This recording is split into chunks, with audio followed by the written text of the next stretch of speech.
All right, Audrey, 1938, Cleveland, Ohio. Let's go back. What do you remember when you were just a little girl? What do I remember? I have one really vivid recollection of my mother had a girlfriend. She had me, and the neighbor had her son, and then we became fast friends, little ones and big ones. And I remember, do you ever heard of the term tailor tot? Tell us about Okay, it. it's years ago. That's what a stroller was, or a stroller. Okay, but it was open, and the kids just sat in there like a car seat, and we would sit there going down the street eating rye bread and butter. And that's all I remember. I must have been 3. That's all I can remember. But we stayed friends forever. The boy and I. What did your dad do? He was a barber, a master barber. Okay, and did your mom work, or is she home? No, she was a stay-at-home mom until my father passed away. Now, did you ever go into that barber shop and hang out? Oh my God, yes. Tell me some of the stories there. Well, I never was privy to what he discussed with his male clients, but I envied the manicurist that he had there, because she had the little things on both sides of the chair where the man could soak their fingers, and then she would do their nails. And from that moment on, I said, I want to be a manicurist. And I did become one, a licensed one, many years later. But the one thing that I can remember about the barber shop that's not a very pleasant memory was my father's shop was next door to a beauty shop. And by accident, a hairpin was on the ground, and I picked it up because I was a little kid, and I tried to put it in the electrical socket. And my hand blew up. Oh my gosh. I still have some scars on my fingers. Well, my father took my hand and jammed it into a can of Vaseline that they were using, like Brill cream, whatever, and to put the flame out. And I never wanted to go back there ever again. But that was my mom's way of babysitting me so she could go shopping, was to drop me off at my dad's barbershop. And the other thing, I don't know if this is even legal to say, but my father had a shoe shine guy who had a numbers racket in the back of the barbershop that no one ever discovered. And till the day my father moved to North Cleveland, Cleveland Heights, he still had that guy in the back of his barbershop taking numbers. Now, did your dad know that? Oh, yeah. What he was doing? Oh, yeah. He knew. Yeah. And every one of his clients knew, too, because they would sometimes go back there and bet the numbers, but it was hidden behind a black curtain. How did that guy do it? Did he make some money? I'm sure he did. Much more than he was doing shining shoes. Yeah. But, yeah.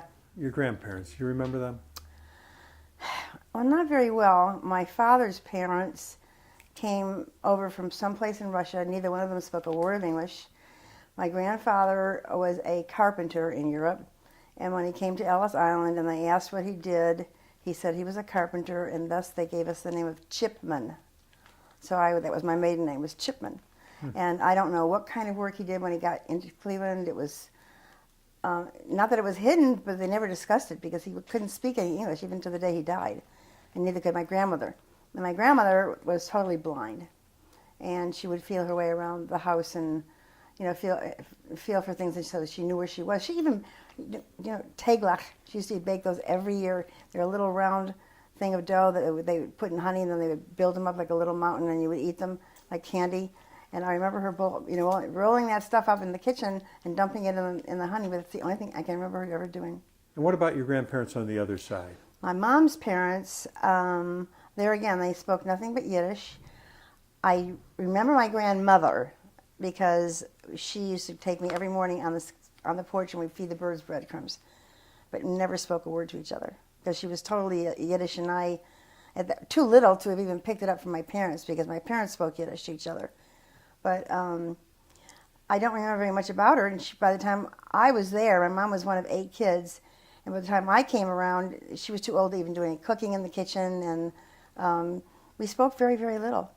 I do know that he was a tailor and had to go into town every week to get his work, but he came home every Friday noon, so he would be there for Shabbat Friday night, and he would leave again Sunday night to go back to town and be his tailor again.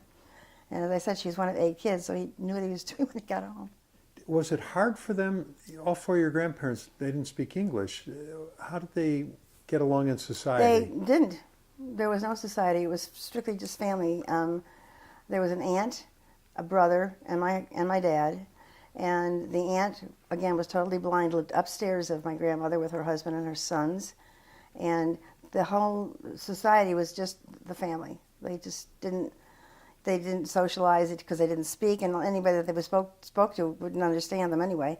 So it was just a family, very closed family, and I don't have very much history to tell you about them. Now, were your parents born in this country? Hmm. Both of them. Okay, and how did they meet? My dad is from Cleveland, and my mom was from Rochester, New York. And as I said, she was one of 8 children, and one of her sisters moved to Cleveland to live with a friend for a while to see if she could meet a nice Jewish boy. And she did, and they got married, and they were very happy. And that aunt sent for my mom just for a visit. And her husband knew my dad, and they introduced each other, and that was that. My mom was an excellent cook, and the whole family's in the food industry. I should say that all my uncles had restaurants and clubs, and my mother was a good cook, and I spent a lot of time in the kitchen with her. What kind of restaurants were they? One was a diner that the oldest son owned, and his son worked for him, and his biggest business was lunch, and it was a diner, old-fashioned diner. Fast cook, you know, with a counter and tables and chairs. And then the next son down was in the public market, and he would bid on crops, you know, apples in the winter and watermelons in the summer. And he had a brother that also worked the market with him, and my Uncle Shale was the youngest one, and he wound up opening up a very fancy restaurant in Rochester, up on a hill. He did his own butchering, did his own aging of the animals. He just bought sides of beef and aged them on his premises, and so he butchered all of his own steaks and everything. Now, were these relatives on your mom's side or your dad's side? My mom. Your mom's side, okay. Did you do any work in your dad's barber shop? Did you become a manicurist there? I didn't become a manicurist there. The seed was in my head. I loved it. I happened to be a crafty kind of person, and to me that was kind of artistic. Right. And when I turned 40, I said, I want to go to manicuring school. My husband said, yeah, go for it. Yeah. So at 40, I became a licensed manicurist. Now, where did you go to high school? Cleveland Heights. Tell me about high school. Oh, my goodness. I was not a very good student. I mean, I passed everything, but I was not an A student. I was popular, but the funny thing was, from the time I was a freshman, I dated only college guys. So I had no relationships with high school friends that I can remember, other than the ones that referred to me as their sister. You know, they would come for advice and stuff like that. Right. But I didn't have a relationship with anybody there for some reason. What did your folks think about you dating college men when you were in high school? My father just put a lot of faith in me, nothing. I was a very good girl. Yeah. Now, you were born in 1938. After the Depression, you know, you were a little girl when World War II broke out. Did your folks ever talk about the Depression, how it might have affected the family? Well, I know what was going on when we were in the war, and the rationing, and what we couldn't get and what we could get, and what days you could get this and what days you could get that. And my father, being a barber, had some pull with some, you know, certain people, and he managed to get me bubble gum, which was a banned because of all the sugar that it took. And some of his friends would just bring boxes of bubble gum for me. Yeah. But he was a kibitzer. Yeah. And, you know, in that industry, you had to be a talker to be with your, you know, your countrymen and your friends and everything. So he was just an easy guy. He was funny. He was a fantastic dancer. Actually, he was a competitive dancer at one time. And all the women in their lives wanted to dance with my father, and my mother couldn't do a step. Yeah. So she sat there and she talked to all the other husbands while my father was out there dancing with all the wives. When did you meet Alan? I met Alan in 1957, the year after I graduated high school. Where did you meet him?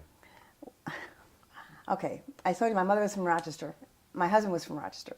When I turned 16, my aunt decided I was old enough to come on the train by myself to Rochester for 2 weeks. And when I got there, all of her friends that had sons were all lined up. Audrey was going to go out with each and every one of them.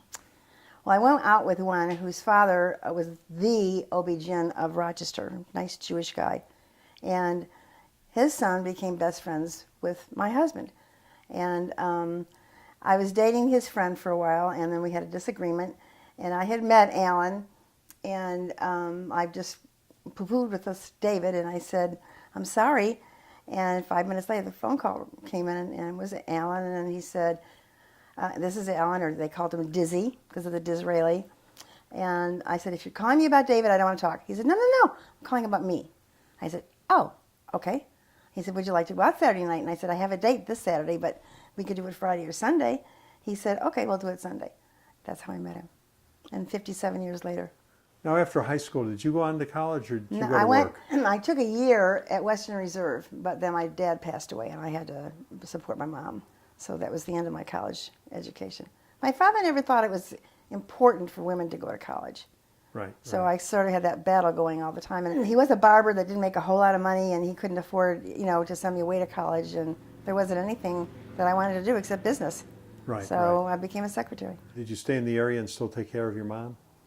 Not until later. Okay. 4 years in Buffalo. She stayed in Cleveland. She had a roommate that shared the apartment with her. We never owned a home. I'm an apartment dweller forever. Mm-hmm. My backyard was concrete. And then when we got married, I went to Buffalo for 4 years, and went to Rochester for 4 years for his internship and his residency. Then he joined what they call the Berry Plan, which was, I promise you 2 years of my time if you let me finish my profession, my residency. And they agreed to do that. So we went to Arkansas for 2 years, the 2 years that he owed them. And the happiest 2 years of my life up until that point, because we had money. Right. And we could go grocery shopping. As a student back then, they were making 50 cents an hour. That was not a lot of wages. And I worked the whole time he was in medical school. I sort of put us through. And then when Alan and I got married, we managed to find my mom a roommate. And we had an agreement with her when we moved to Dallas. That was after Arkansas. Moved to Dallas. We said, we'll give you 6 months. And if you're happy, we'll find you an apartment. If you're unhappy, it's not that you're going to be gone that long. She's saving your bedroom, all of your furniture. You'll be able to go back and pick up where you left off. And 6 months became 9 months, and my daughter started calling her mommy, and I got really upset, and I said, okay, this has got to stop. And I said, it's time for you to make up your mind. If you like it here well enough, there's an apartment right in the same parking lot where Alan's medical office is. And at that point, she was working for him as his receptionist.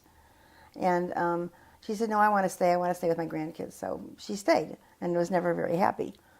But a funny story was when Alan first set up his practice, of course he wasn't very busy, and he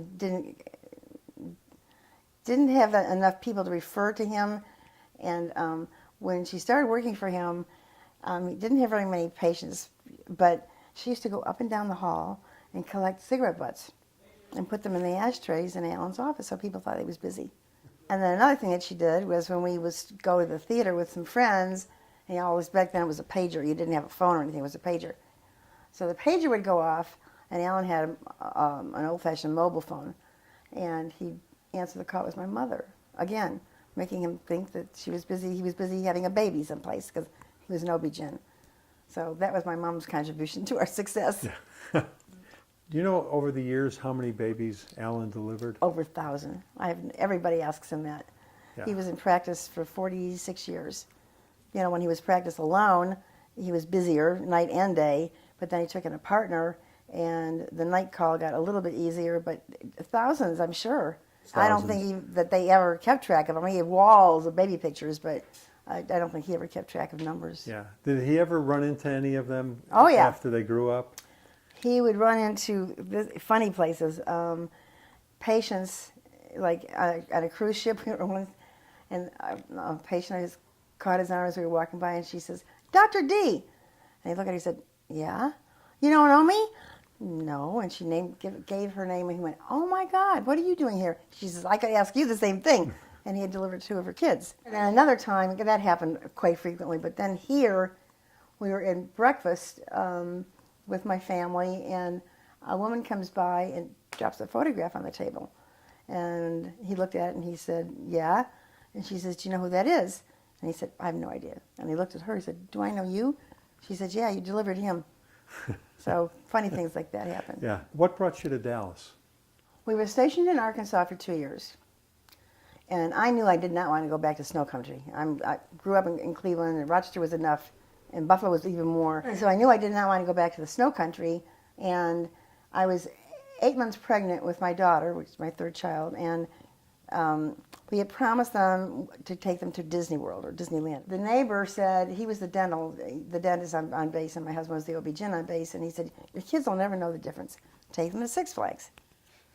So we drove and our first city was Houston, and all he could think about there was the heat, because it was summer, and you open up the car door and just about die from the humidity.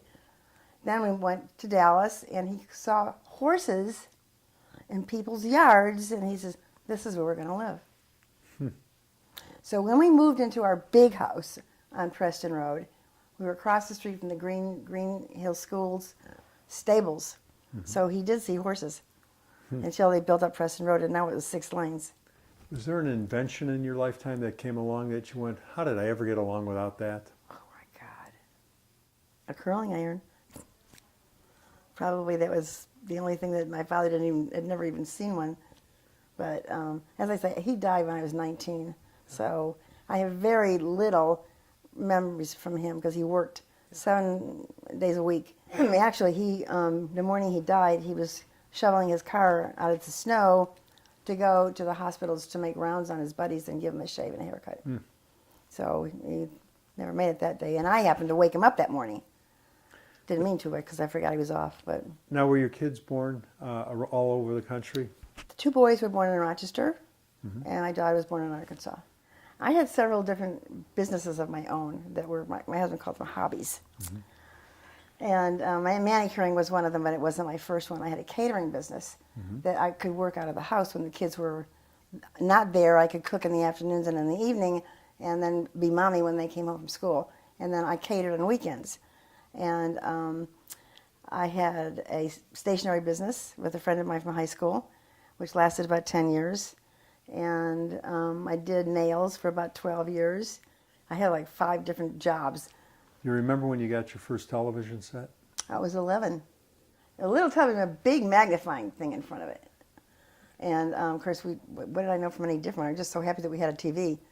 And that was a big deal, but there was so little on, back then to watch, like Howdy Doody and, kid things for kids. And then I went to bed. And was there something on the national scene that stood out and you go, I know exactly where I was the moment it happened? I think Kennedy's assassination. I mean, that really hit me. And I know exactly where we were. And it was on a television screen in a restaurant. And we were leaving, and I saw the little TV up there, and I went, oh, my God. And we ran home and turned on televisions and radios and listened to everything we could listen to. Yeah, yeah. So that was really the first traumatic thing I remember. And, of course, 9/11, I was home in the kitchen with the television going, and I saw the explosion on TV. So you never can forget that, for sure. Yeah. What advice does Grandma have for the next generation? Stay in school and have a profession.